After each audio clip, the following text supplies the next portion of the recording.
জীবনটা নাটক নয়, কিন্তু কিছু মানুষ এত অভিনয় করে যে আসল নকল চেনা মুশকিল হয়ে যায়।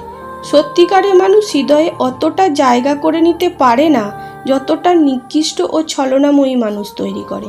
একজন ব্যক্তি তার নিজের লোকেদের কাছ থেকে আঘাত না পেলে তার জ্ঞান আসে না।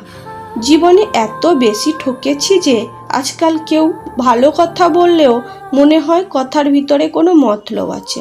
জীবনে ঠকলে হয়তো বিশ্বাসটুকু নষ্ট হয়ে যায়, কিন্তু শেখা যায় অনেক কিছু। একটি মানুষ কখন একা থাকতে পছন্দ করে জানেন?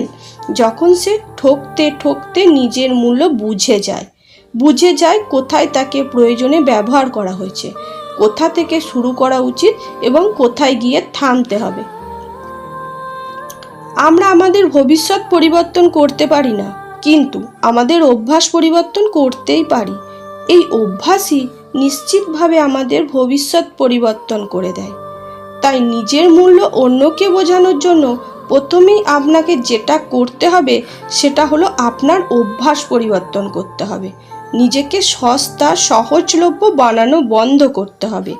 একটা কথা কি জানেন তো, মানুষ যেটা সহজে পেয়ে যায় সেটার মূল্য সে দিতে পারে না।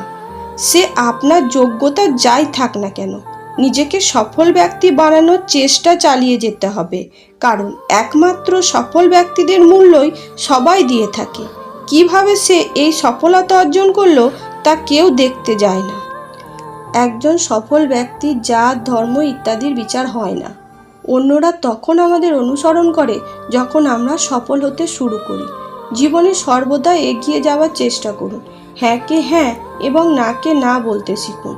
আমরা প্রায়ই অন্যরা দুঃখ পাবে এটা ভেবে বলতে পারি না, কিন্তু পরে তারাই আমাদের দুঃখ দিয়ে চলে যায়। তাই লোকের মুখের ওপর এটা বলতে শিখুন। আপনি আপনার লক্ষ্য অর্জন করুন বা অভিজ্ঞতা, উভয়ই অমূল্য। নিজেকে সম্মান করুন, নিজেই নিজের মূল্য বুঝুন। যখন আপনি নিজেই নিজেকে অমূল্য ভাববেন, সম্মান করবেন, তখন মানুষজনও আপনাকে সম্মান করা শুরু করবে। একটা কথা মনে রাখবেন, এই পৃথিবীর বেশিরভাগ মানুষই আপনার সাফল্য দেখতে চায়, কিন্তু তারা এটা চায় না যে আপনি তাদের থেকে বেশি সফল হন। একটি কঠিন বাস্তব হচ্ছে, মানুষের মধ্যে একটি ঈর্ষা কাজ করে। আপনার উন্নতি দেখলে তাদের মনে তাদের ব্যর্থতার কথা জেগে ওঠে। তখন তারা জেনে বা না জেনে আপনার পথে বাধা সৃষ্টি করার চেষ্টা করে। আপনি যদি সফল হন, অনেকেই তার অংশীদার হবে, কিন্তু আপনি যদি ব্যর্থ হন, তখন দেখবেন সকল দায়ভার আপনার একার। কর্ম থেকে ক্ষমতার জন্ম হয়। প্রত্যেক মানুষ জন্মগতভাবে শূন্য। মানুষ ঘুরলেই দিক বদলে যায়, এবং যখন সময় পরিবর্তন হয় তখন পরিস্থিতিও বদলে যায়।